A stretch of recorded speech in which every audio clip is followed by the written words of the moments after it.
All right, y'all. So this brought a little smile to my face, if I don't say so myself. This is tweeted out by Polling USA. It's originally from Change Research. Among the 18 to 29-year-old demographic, they were asked the question, where do you get your news? Look at this. YouTube number one. 45%. Whew. Hello to the 18 to 29 demographic out there. How y'all doing? You're looking good today. I like it.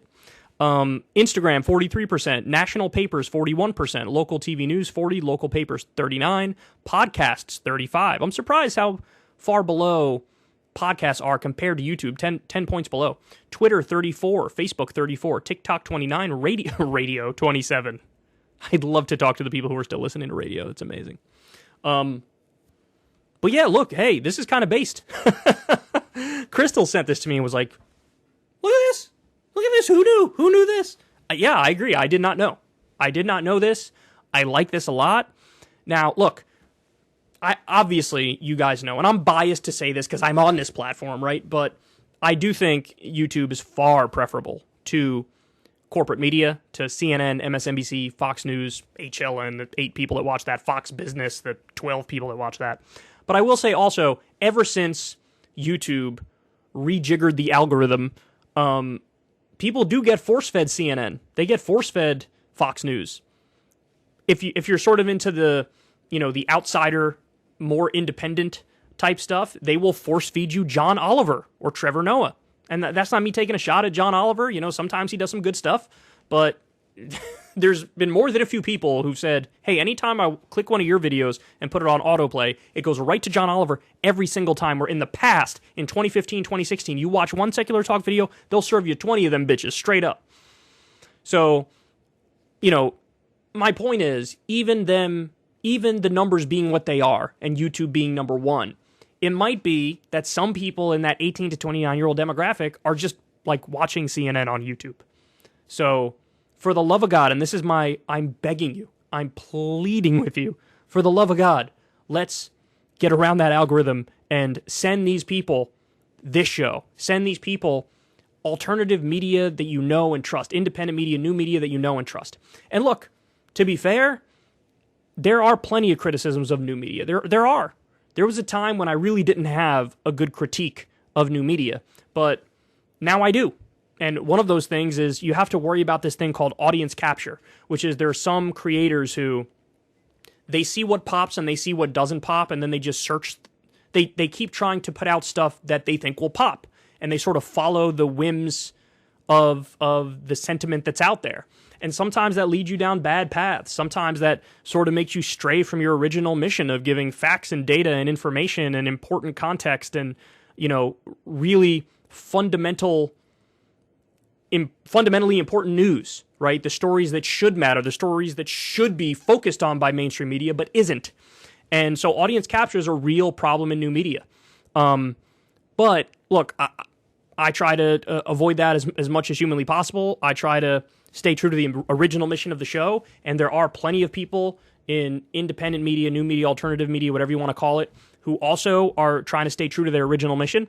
And so this does feel, even with all the caveats and all the hedges and all that stuff, it does sort of feel like, hey, it's cool that YouTube is number one on this. It does. It feels kind of cool.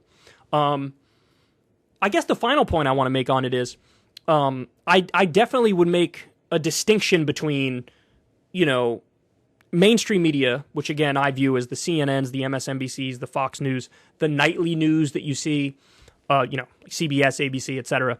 There's a big distinction and difference between those outlets and print outlets.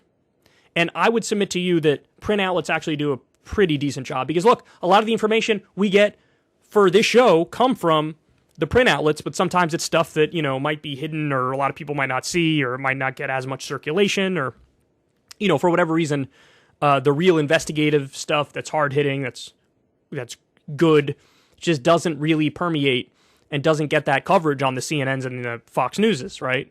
And so, my point is, when I rail against mainstream media and corporate media, I'm not really including in that a lot of the print outlets who I think do a decent job, because there are some real good journalists, around the country that are really committed to the original idea of what journalism is supposed to be.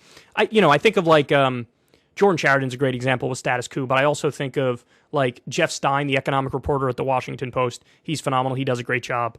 And David Dane of the American Prospect, he does a great job as well. And there are some, little gems here and there, even at outlets that sometimes might be kind of cringe, right? And sometimes might be too establishment-y. But anyway, so there you have it. YouTube numero uno. Let's make it so that everybody who's watching YouTube is watching the Kyle Kulinski Show. I need you guys to help me out with that. I need you to send this video to your aunt, send it to your grandpa, send it to all of your friends. Actually, don't spam them. That'd be really weird. But if they're even a little bit interested, send this stuff around and help a brother out, because the algorithm's not giving us any love. Oh, and by the way, it's a good time to mention this too.